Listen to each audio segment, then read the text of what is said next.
may we again recognize Senator Ejercito to reiterate the motion. Estrada. Estrada, yes. To reiterate the Estrada. motion. Thank you, Mr. Chair. I move that we give the opportunity to the former president to have his opening statement. I so move, Mr. President. Mr. Chair. Second, Mr. Chairman. Yes, it was never the intention to deny the former president to give his opening statement. But upon motion of my colleagues, we are going to give the president the first priority now to give us his opening statement. Mr. President, you are recognized.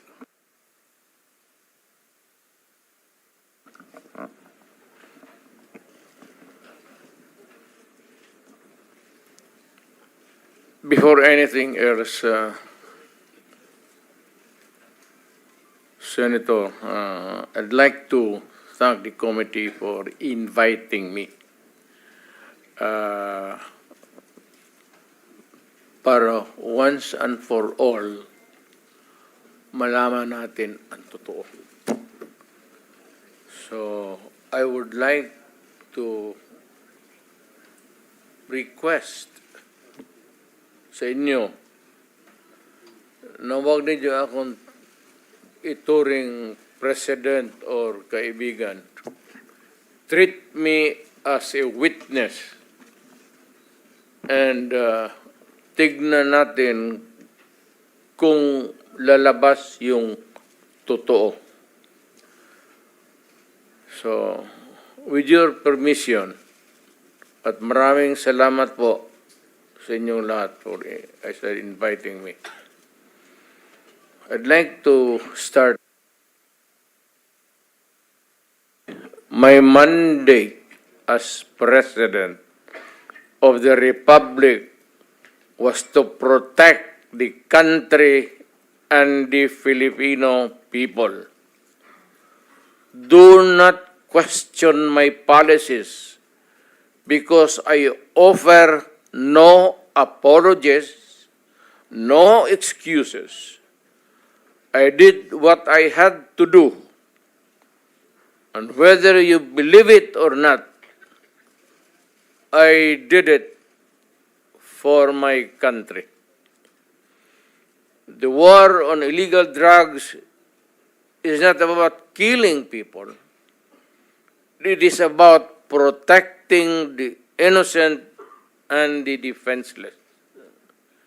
The war on drugs is about the eradication of illegal substances such as shabu, cocaine, heroin, marijuana, party drugs, and the like, as a menace which ruins people, families, communities, and relationships, and tears apart the social fabric which binds society together in peace, harmony, and brotherhood. It is not unlike slogans which serve as calls for a better future, such as the war on waste, war on corruption, and war against climate change. I have always viewed people addicted to illegal drugs as victims and patients requiring medical help and not as criminals. That is why when the war on drugs slogan came into being, coined first as a message to the people of Davao City to stay away from illegal drugs, but at the same time, I had a drug rehabilitation facility constructed in Davao City, a city government expense, manned by Davao City government doctors, psychiatrists, nurses, and health workers among others, to look after the complete rehabilitation of those addicted to illegal drugs. I believe then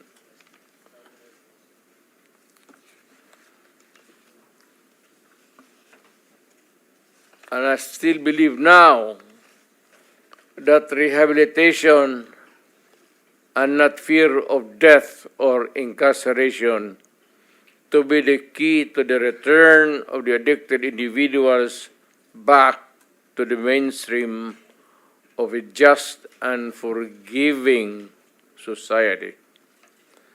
But no mistake about it, I hate drugs. I loathe the purveyors, the merchants, and the pushers of this demonizing element.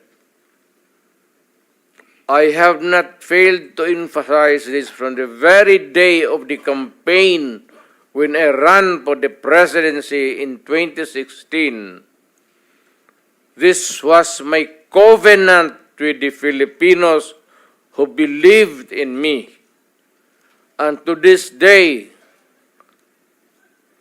must still agree with what in government have achieved. It is unfortunate that drug-related crimes are on the rise again. Every day you can read about children being raped, people getting killed and robbed. And just recently, a drug den was raided within the Malacanang complex. This clearly manifests that the purveyors of this menace are back in business.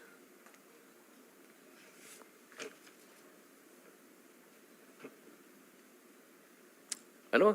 Gawin natin. The Filipinos are anxious and distressed. Self-preservation is still the first law of nature. It is instinct. It is recognized in our laws as self-defense. That is why I have always told the police authorities and operatives to be mindful of this basic law of nature. However, I tell them not to abuse their authority and power, and hindi ko talaga pinayagan yung abuso ng pulis o sundalo kailanman sa buong buhay ko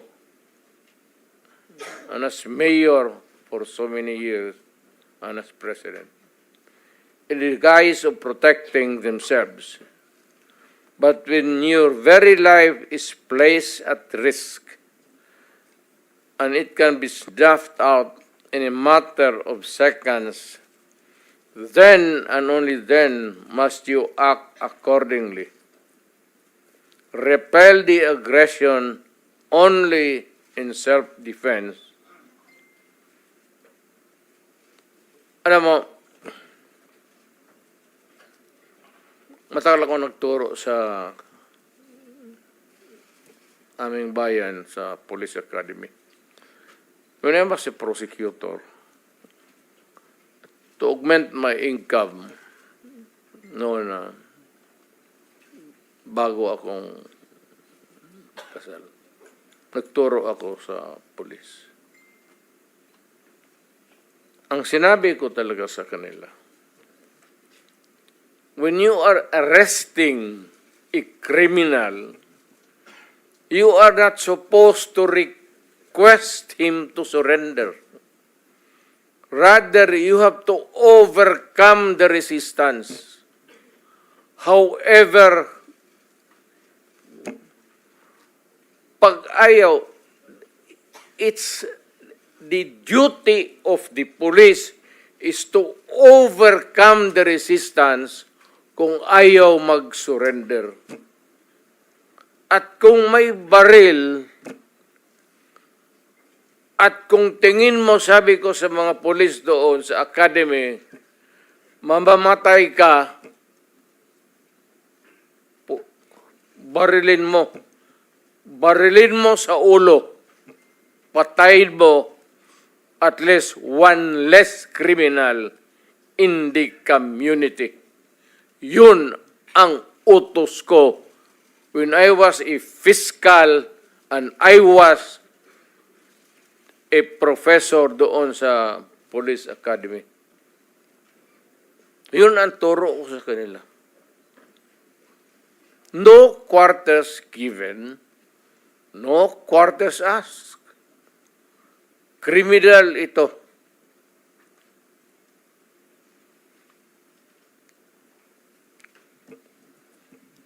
Repel the aggression only in self-defense. Do not make orphans of your children and widows of your wives. I don't want that in my conscience as mayor and president. Hindi ko mabigat yan sa konsensya ko. I have warned, but before that, my job as president was never easy, and it was not meant to be. I have tried to do the best I can to address the problem of illegal drugs firmly and without compromise.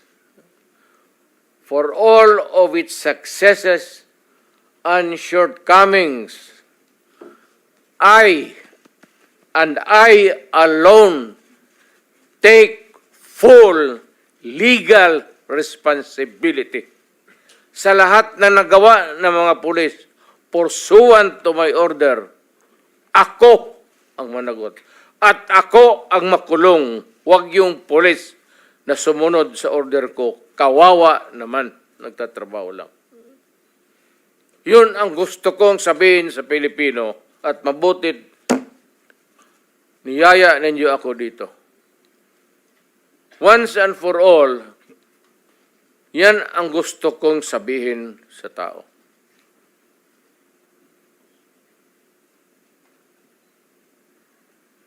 I have warned all of you as your president